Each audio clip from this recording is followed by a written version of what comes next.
श्रीकृष्णपरब्रह्मणे नमः। श्रीमद्भगवद्गीता अथ चतुर्थोऽध्यायः ज्ञानकर्मसन्न्यासयोगः। श्रीभगवान् उवाच ॐ इमं विवस्वते योगं प्रोक्तवानहमव्ययम् विवस्वान्मनवे प्राह मनुरिक्ष्वाकवे ब्रवीत्। एवं परम्परा प्राप्तम् इमं राजर्षयो विदुः सकाले नेह महता योगो नष्टः परन्तप। स एवायं मया तेद्य योगः प्रोक्तः पुरातनः। भक्तोऽसि मे सखा चेति रहस्यं ह्येतदुत्तमम्।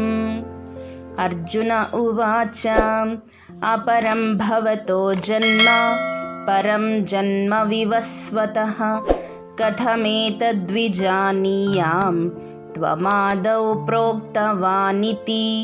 श्रीभगवान् उवाच बहूनि मे व्यतीतानि जन्मानि तव चार्जुन तान्यहं वेद सर्वाणि न त्वं वेत्त परन्तप। अजोऽपि सन्नव्ययात्मा भूतानामीश्वरोऽपि सन् प्रकृतिं स्वामधिष्ठाय सम्भवाम्यात्ममायया। यदा यदा हि धर्मस्य ग्लानिर्भवति भारत अभ्युत्थानमधर्मस्य तदात्मानं सृजाम्यहम्। परित्राणाय साधूनां विनाशाय च दुष्कृतां धर्मसंस्थापनार्थाय सम्भवामि युगे युगे। जन्म कर्म च मे दिव्यम् एवं यो वेत्ति तत्त्वतः त्यक्त्वा देहं पुनर्जन्म नैति मामेति सोऽर्जुन। वीतरागभयक्रोधाः मन्मया मामुपाश्रिताः बहवो ज्ञानतपसा पूता मद्भावमागताः। ये यथा मां प्रपद्यन्ते तांस्तथैव भजाम्यहं। मम वर्त्मानुवर्तन्ते मनुष्याः पार्थ सर्वशः। काङ्क्षन्तः कर्मणां सिद्धिं यजन्त इह देवताः। क्षिप्रं हि मानुषे लोके सिद्धिर्भवति कर्मजा। चातुर्वर्ण्यं मया सृष्टं गुणकर्मविभागशः। तस्य कर्तारमपि मां विद्यकर्तारमव्ययम्। न मां कर्माणि लिम्पन्ति न मे कर्मफले स्पृहा। इति मां योऽभिजानाति कर्मभिर्न स बध्यते। एवं ज्ञात्वा कृतं कर्म पूर्वैरपि मुमुक्षुभिः कुरु कर्मैव तस्मात् त्वं पूर्वैः पूर्वतरं कृतं। किं कर्म किमकर्मेति कवयोऽप्यत्र मोहिताः। तत्ते कर्म प्रवक्ष्यामि यज्ञात्वा मोक्ष्यसे शुभात्।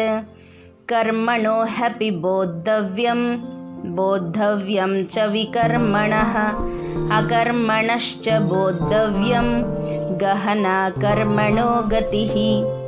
कर्मण्यकर्म यः पश्येत् अकर्मणि च कर्म यः स बुद्धिमान् मनुष्येषु स युक्तः कृत्स्नकर्मकृत्।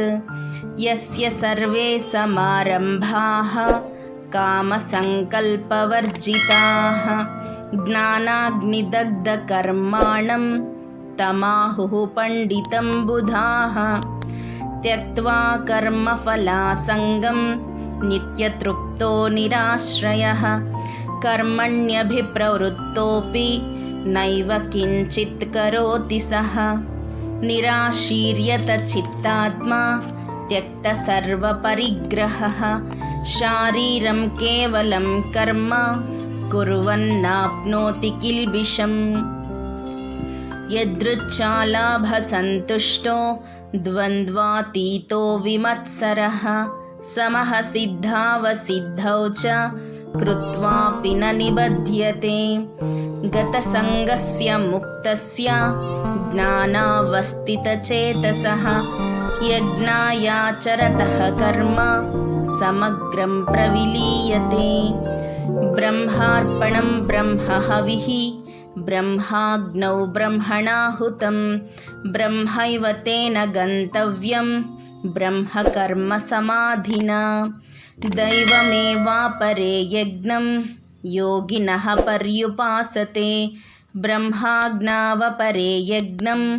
यज्ञेनैवोपजुह्वति श्रोत्रादीनीन्द्रियाण्यन्ये संयमाग्निषु जुह्वति शब्दादीन् विषयानन्या इन्द्रियाग्निषु जुह्वति सर्वाणीन्द्रियकर्माणि प्राणकर्माणि चापरे आत्मसंयमयोगाग्नौ जुह्वति ज्ञानदीपिते द्रव्ययज्ञास्तपोयज्ञाः योगयज्ञास्तथा परे स्वाध्यायज्ञानयज्ञाश्च यतयः संशितौ व्रताः अपाने जुह्वति प्राणं प्राणे पानं तथा परे प्राणापानगतिरुद्ध्वा प्राणायामपरायणाः अपरे नियताहाराः प्राणान् प्राणेषु जुह्वति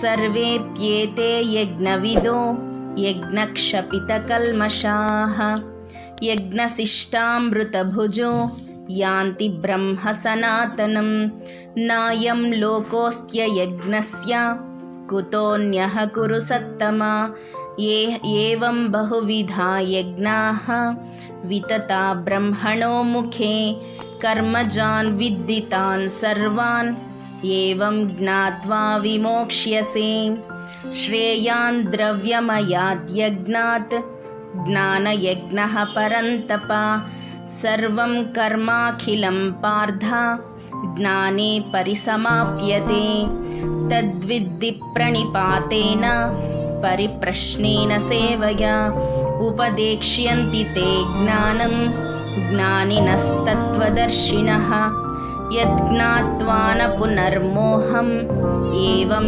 यास्यसि पाण्डव येन भूतान्यशेषेण द्रक्ष्यस्यात्मन्यथो मयि अपि चेदसि पापेभ्यः सर्वेभ्यः पापकृत्तमः सर्वं ज्ञानप्लवेनैव रुजिनं सन्तरिष्यसि यथैधांसि समिद्धोऽग्निः भस्मसात् कुरुतेऽर्जुन ज्ञानाग्निः सर्वकर्माणि भस्मसात् कुरुते तथा न हि ज्ञानेन सदृशं पवित्रमिह विद्यते तत्स्वयं योगसंसिद्धः कालेनात्मनि विन्दति श्रद्धावान् लभते ज्ञानं तत्परः संयतेन्द्रियः ज्ञानं लब्ध्वा परां शान्तिम् अचिरेणाधिगच्छति अग्नश्चाश्रद्धधानश्च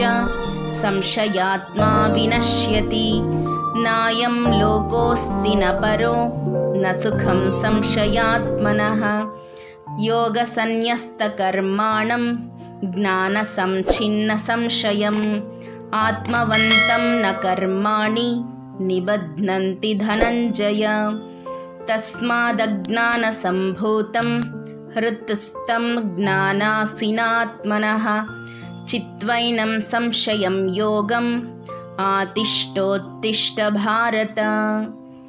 हरिः ओं तत्सत् इति श्रीमद्भगवद्गीतासु उपनिषत्सु ब्रह्मविद्यायां योगशास्त्रे श्रीकृष्णार्जुनसंवादे ज्ञानकर्मसन्न्यासयोगो नाम चतुर्थोऽध्यायः।